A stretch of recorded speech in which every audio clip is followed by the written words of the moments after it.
This presentation is to provide you with an overview of the National Disability Insurance Scheme in Victoria. Hereafter, the scheme will be referred to as the NDIS.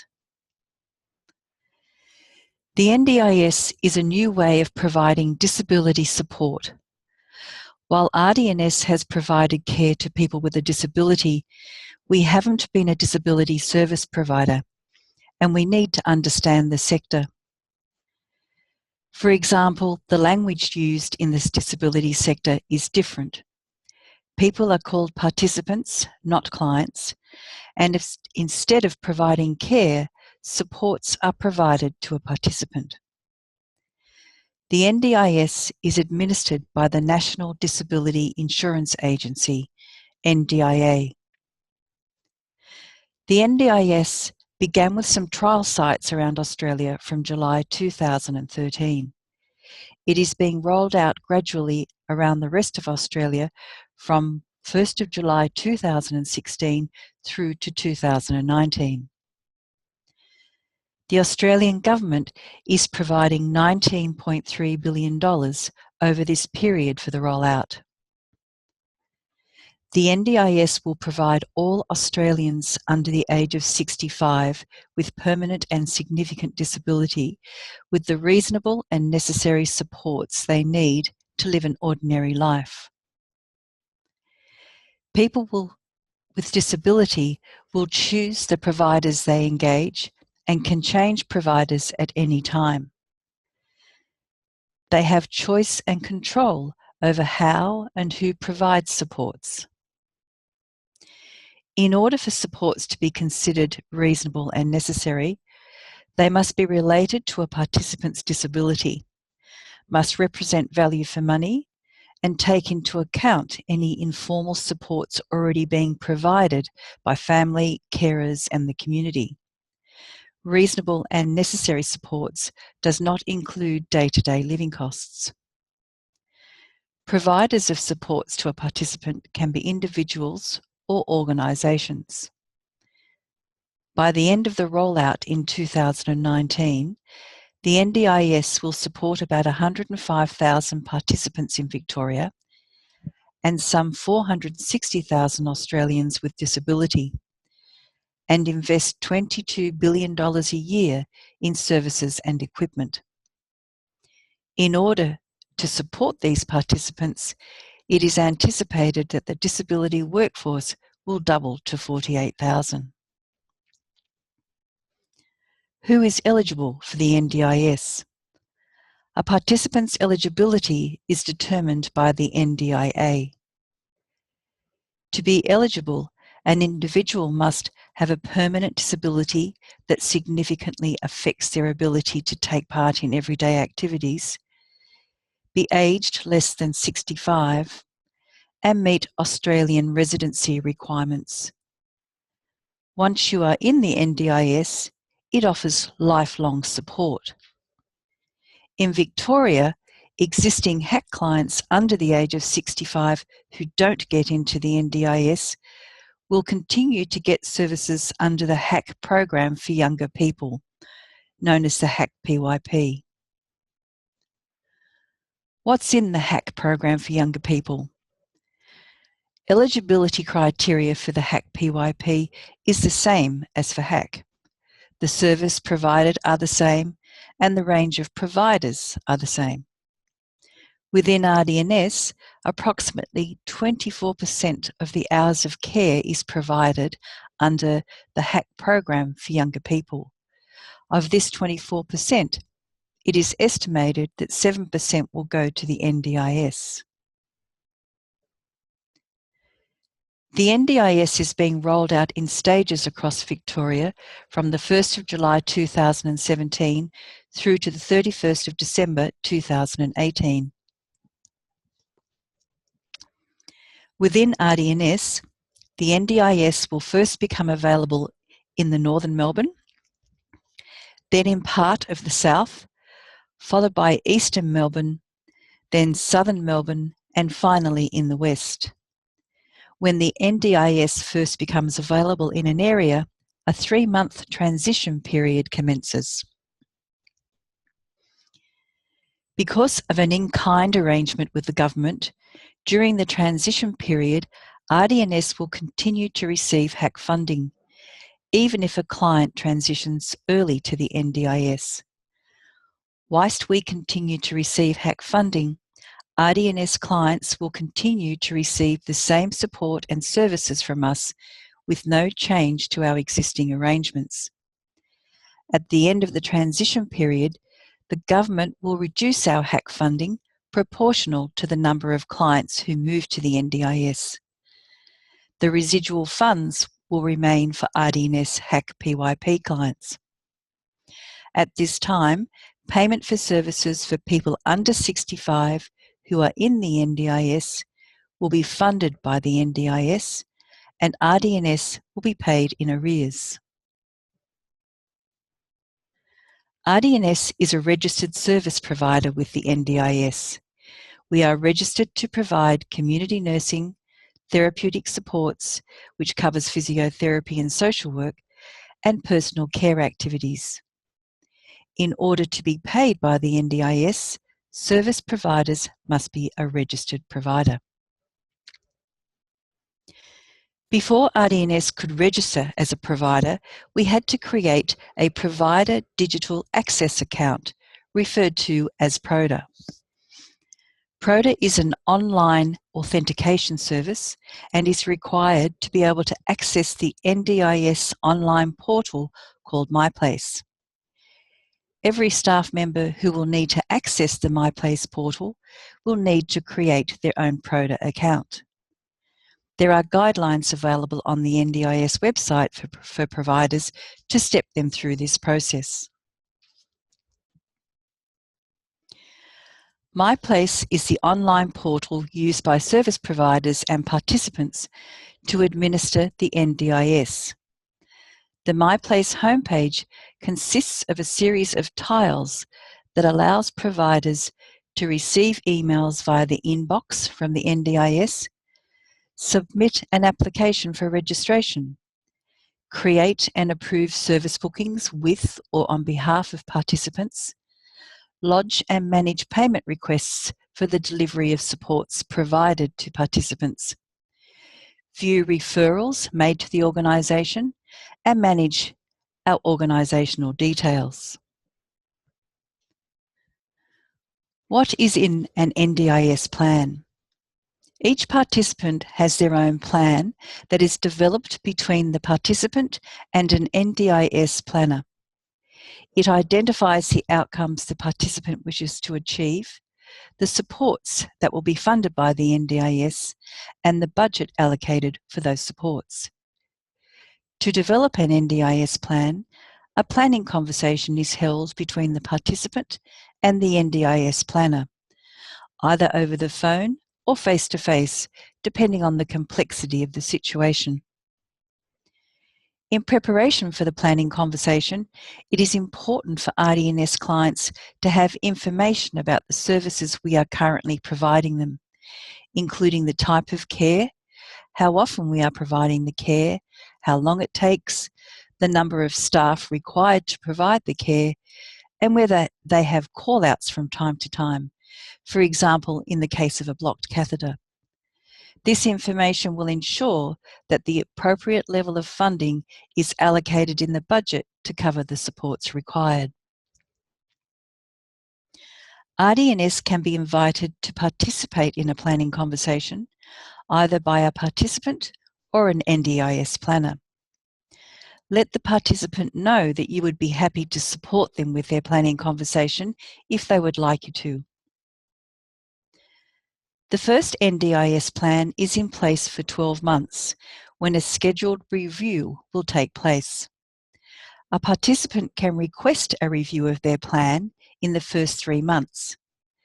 Therefore, and thereafter, if changes occur for the participant, they must complete a change of circumstances form and send this to the NDIS. A provider can assist the participant with this process. A participant can get assistance with their plan from the local area coordinator agency in their area, or they can request a service called support coordination. A participant is not required to provide a copy of their plan to service providers. If the care that RDNS has been provided is not included in a participant's NDIS plan, it will not be funded by the NDIS. This care will continue to be funded under the HACC program for younger people. A participant's NDIS plan can be managed by the participant, a nominee, the National Disability Insurance Agency, or a plan management provider. Where a participant is self-managing their plan, they can use both registered and non-registered providers to deliver the supports outlined in the plan. Service providers invoice the participant directly after the supports have been provided.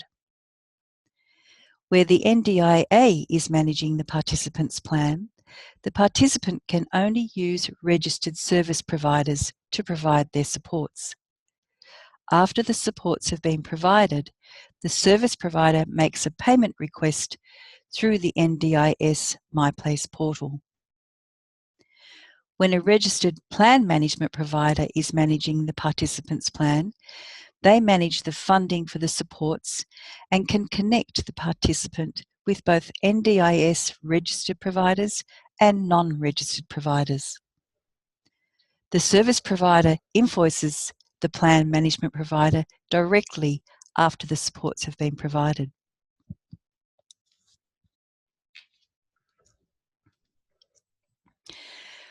What is a service agreement? The service agreement is a legal document that requires that the participant and the service provider have an agreed set of expectations of what supports will be delivered and how and when they will be delivered. It must be developed before the supports commences and is signed by the participant or their nominee and the service provider.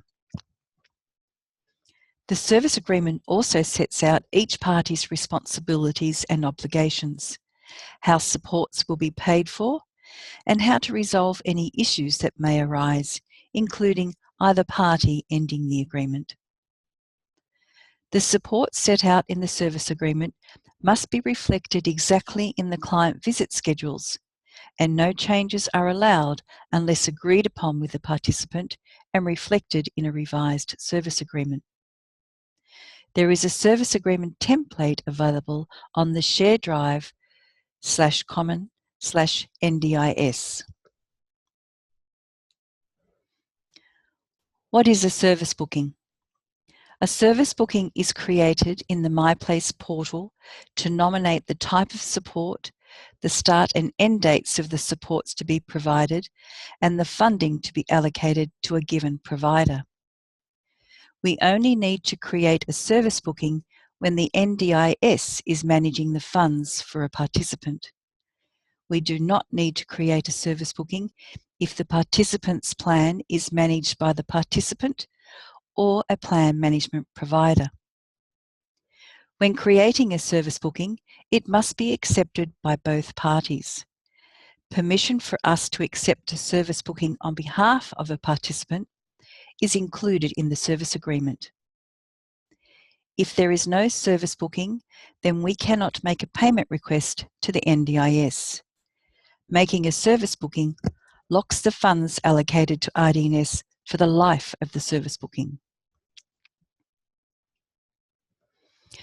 What happens when a participant wants RDNS to provide their supports?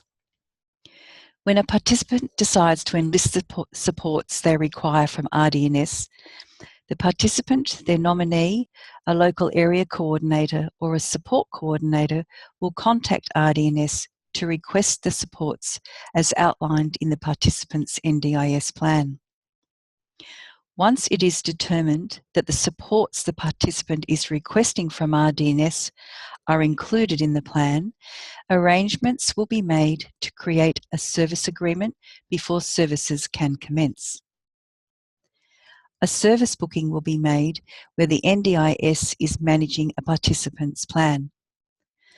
Once supports are provided, RDNS will bill the participant or the NDIS or a plan management provider for our services. The NDIS Price Guide document describes the pricing and payment arrangements in the NDIS. The prices are set by the NDIA and are the maximum amount that can be charged to a participant. Prices are fixed for different aspects of care and are adjusted annually, effective the 1st of July of each year. Changes to prices are published on the NDIS website. No other charges are to be added to the cost of the supports provided, including credit card surcharges or any additional fees, including gap fees or late payment fees. Supports provided by RDNS are GST exempt. The prices currently set by the NDIS are significantly less than it costs RDNS to provide care. What will the NDIS fund?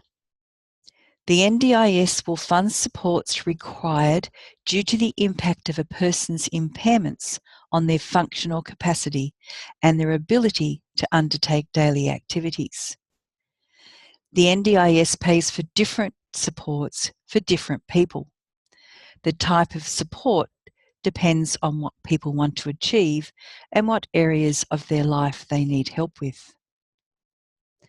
The types of supports that the NDIS may fund for participants includes help with personal care activities and household tasks, vehicle and home modifications, mobility equipment, transport so participants can be involved in community, social and employment activities, help to get work or keep a job, therapeutic supports like physiotherapy, assessment for aids and equipment to help do things more independently. In regard to nursing, the NDIS will fund nursing where the care is required due to the impact of a person's impairment on their functional capacity. Examples of nursing care funded by the NDIS include PEG feeds, continence assessments, catheter care, bowel care, skin integrity checks, and tracheostomy care. What the NDIS will not fund. The NDIS will not fund supports if it is the same as supports already funded by other areas of government, or if it is likely to cause a participant harm or pose a risk to others. The health system retains responsibility for the diagnosis and assessment of health conditions, clinical, medical and nursing care for treatment of health conditions including chronic conditions, assisting participants with medications, subacute care such as palliative care, geriatric and psychogeriatric care, and post-acute care including wound management. For RDNS clients who have multiple care needs, they may be funded under the NDIS for something like catheter care, but funded under the HAC program for younger people for wound care. Consumables could be funded under either the NDIS or the HAC program for younger people. The way forward. A detailed implementation plan has been developed identifying the many tasks that RDNS will need to complete to transition to the NDIS. Discussions had commenced with all department heads on the requirements for each of their departments in relation to their role in the rollout of the NDIS. Funding has recently been provided to write a business case for a project to transition the RDNS group to NDIS. For any issues or queries on the NDIS, please email Pam Smedley on psmedley@rdns.com.au.